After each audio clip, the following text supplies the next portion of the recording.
He'd lost count of how many times he woke drenched in sweat, haunted by memories that weren't his. Flashes, burnt desert plains, blinding white light, figures who never spoke, yet shared a silence more terrifying than screams. Ethan sat motionless in a decaying motel room on the outskirts of Nevada, where phone signals were so faint they seemed deliberately choked off.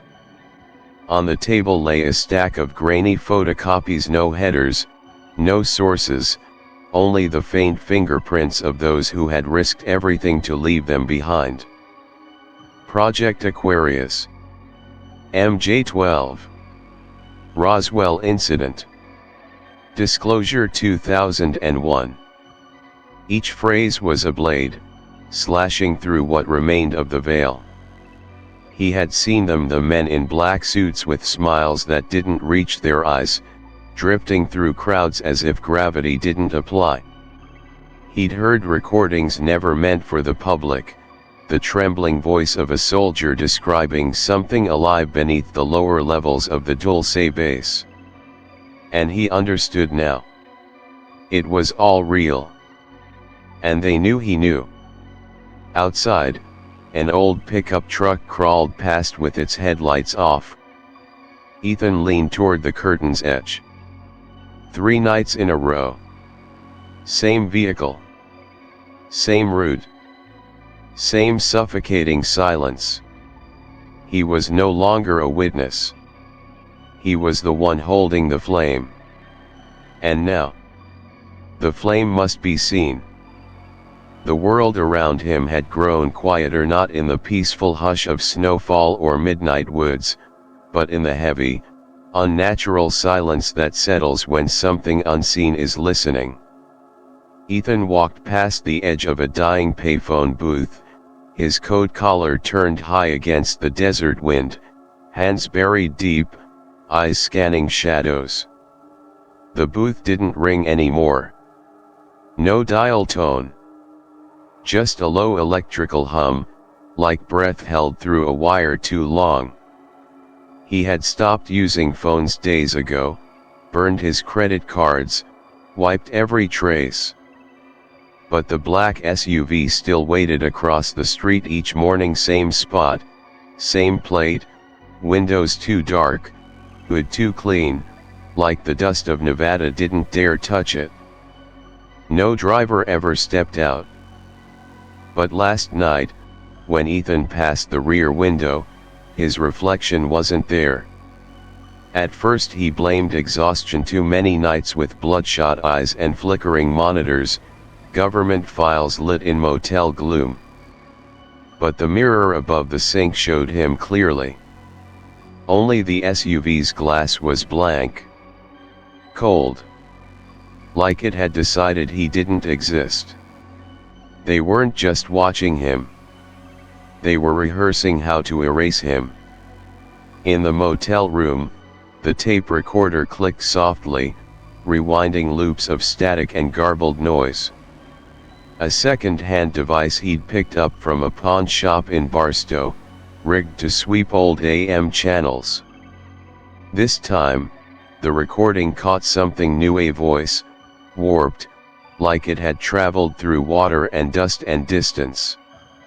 Not ready, he still remembers, terminate the breach.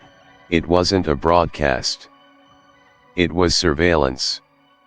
It was them.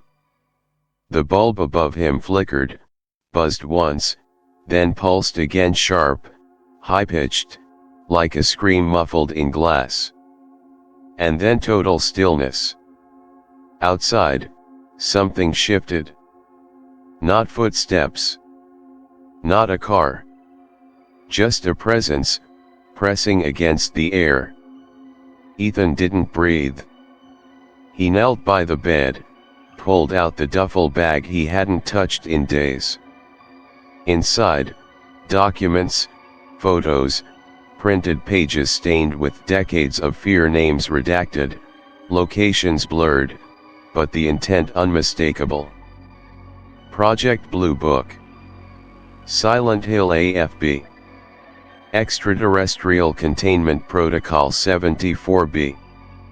Symbols at the corners of each page, geometric and cold, once looked alien, now they looked military. One file sat atop the pile, slightly out of place. A fingerprint, oily, recent, marked the corner. Not his. Someone had opened it. Someone had read it. And put it back. He wasn't just being watched. He was being tested. And for the first time, Ethan realized they weren't trying to stop him from finding the truth. They were waiting to see what he would do once he knew. There were no signs. No gates. Just a forgotten dirt road that vanished from all maps, leading to a row of rusted steel warehouses left to bake in the Nevada sun. Ethan arrived before dawn, the horizon bleeding red behind clouds that moved like torn gauze. The third building had no doorknob, just a jagged hole where one used to be. But inside, the lights still worked.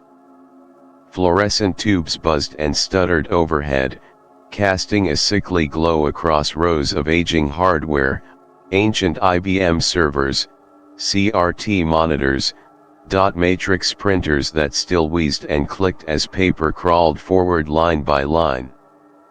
This wasn't a modern archive. It was a tomb built to bury information in plain sight. And at the center of the room, beneath a thick veil of dust, Ethan found something he hadn't seen in decades, a reel-to-reel tape machine, already spinning. The audio was fractured breath mingled with static, pages rustling, mechanical beeps in odd patterns. He leaned in, one ear close to the warped speaker, and then something spoke. Not human. Not entirely alien either. A voice trying to shape itself into something we might understand. Impact site, biological containment breached, protocol MJ12, species not compliant, silence. Then a faint thud from somewhere deep inside the ventilation shaft. Ethan froze, turning sharply, but saw no one.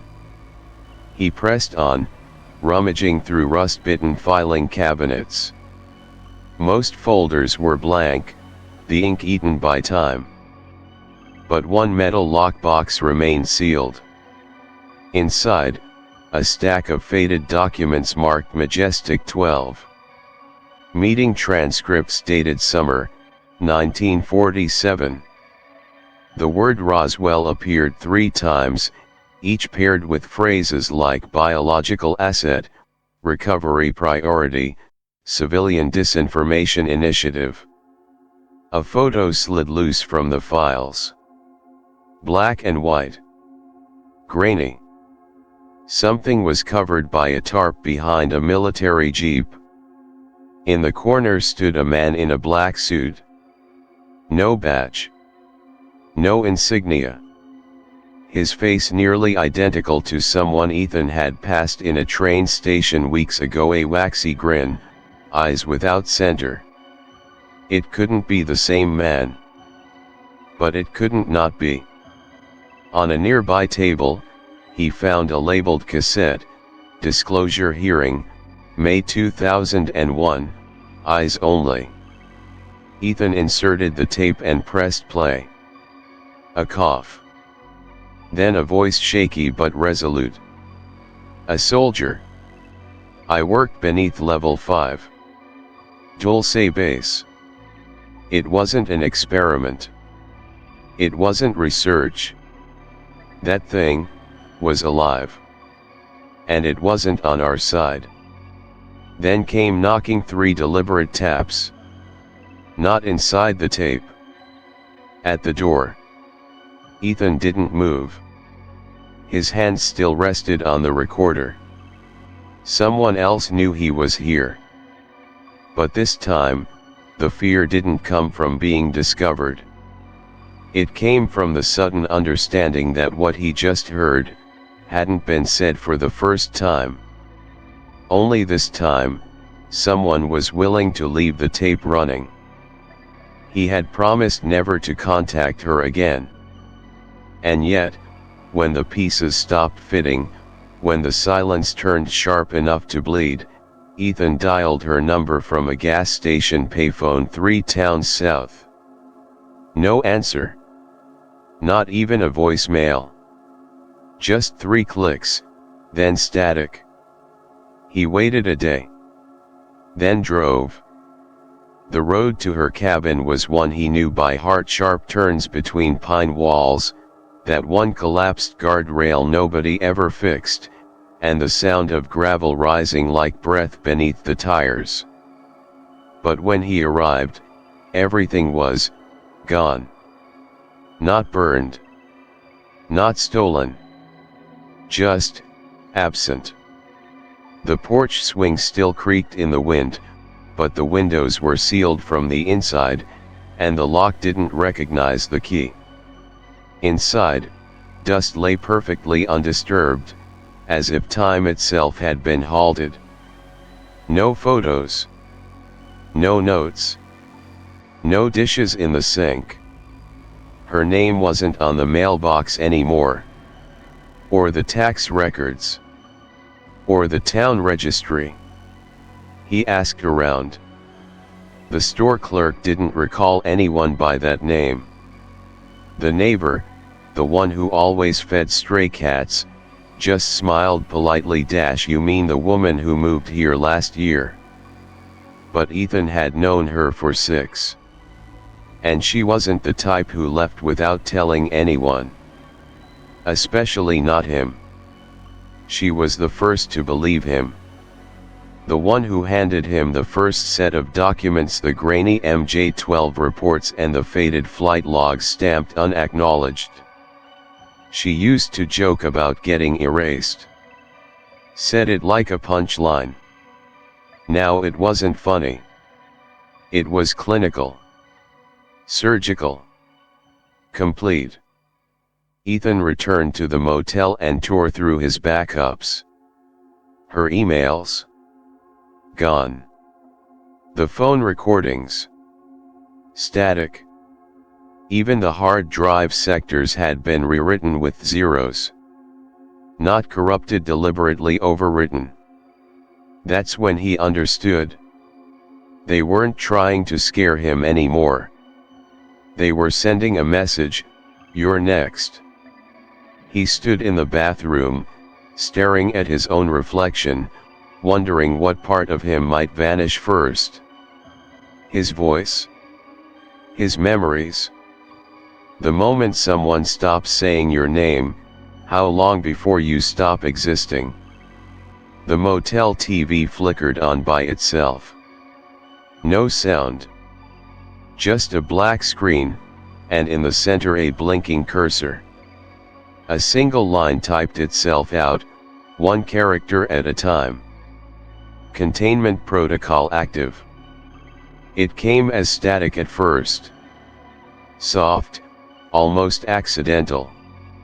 Ethan thought it was interference feedback from motel wiring, echoes from the desert air. But then it returned, again and again, at the same hour every night, 2:11 a.m. Always the same pitch.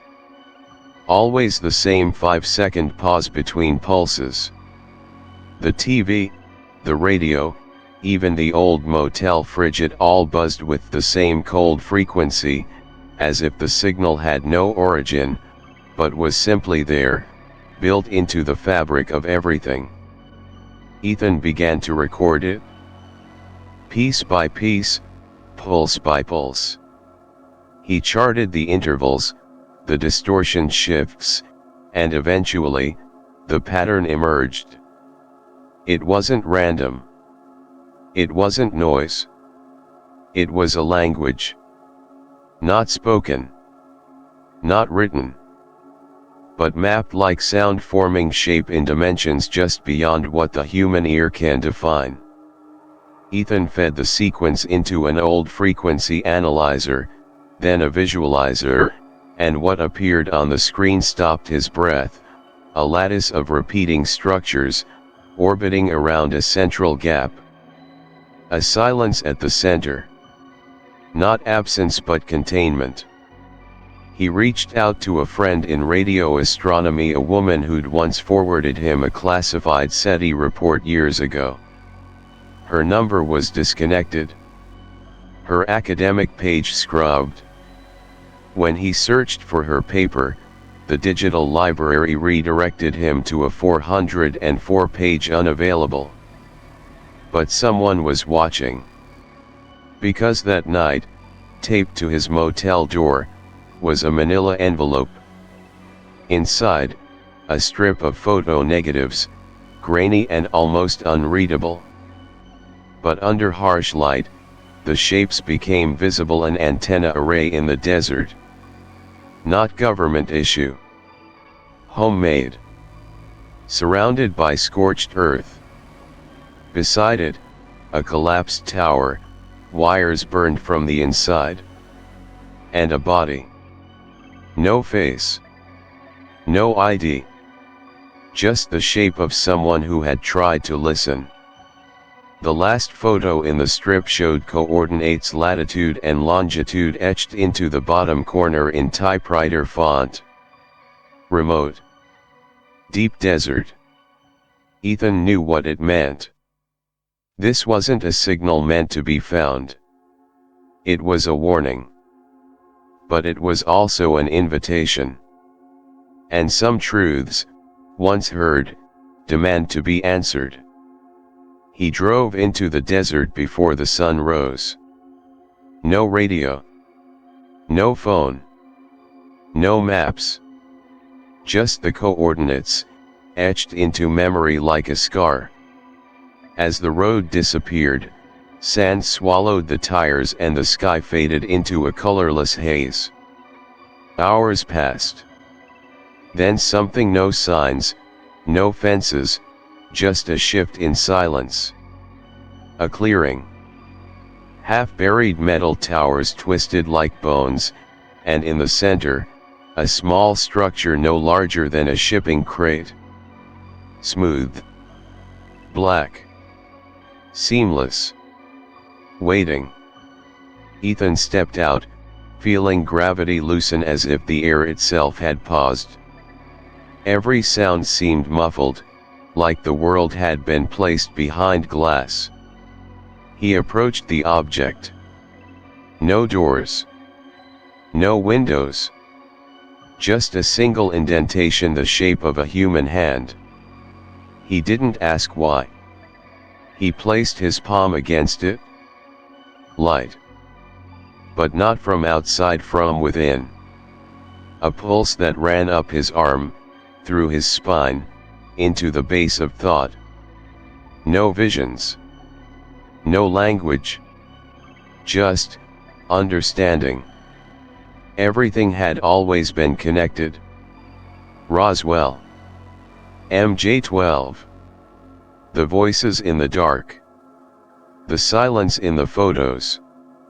It was never about covering up aliens. It was about containing what contact does to the human mind: the unraveling, the rewiring, the pull towards something beyond comprehension. Inside the object, he saw himself years from now, or perhaps years ago. Not observing. Not running. But transmitting. The handprint lit up again. A second indentation appeared. Another hand. Another choice. Then he noticed it. A figure far out at the edge of the clearing. Still. Watching. A black suit. No face visible beneath the brim of the hat. No movement. Just the unmistakable weight of attention. One of them. Men in black. No threat. No warning. Just presence.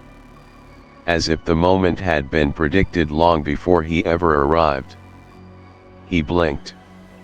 The figure was gone. Above him, Clouds spiraled without wind. The sun blinked. And Ethan made his choice. He was warned. He saw. He chose. And still, the silence remains. What if the truth isn't hidden, but filtered? What if every whisper you dismissed was never meant for you, but for those who could hear? Was Ethan erased? Or did he become the signal? We may never know.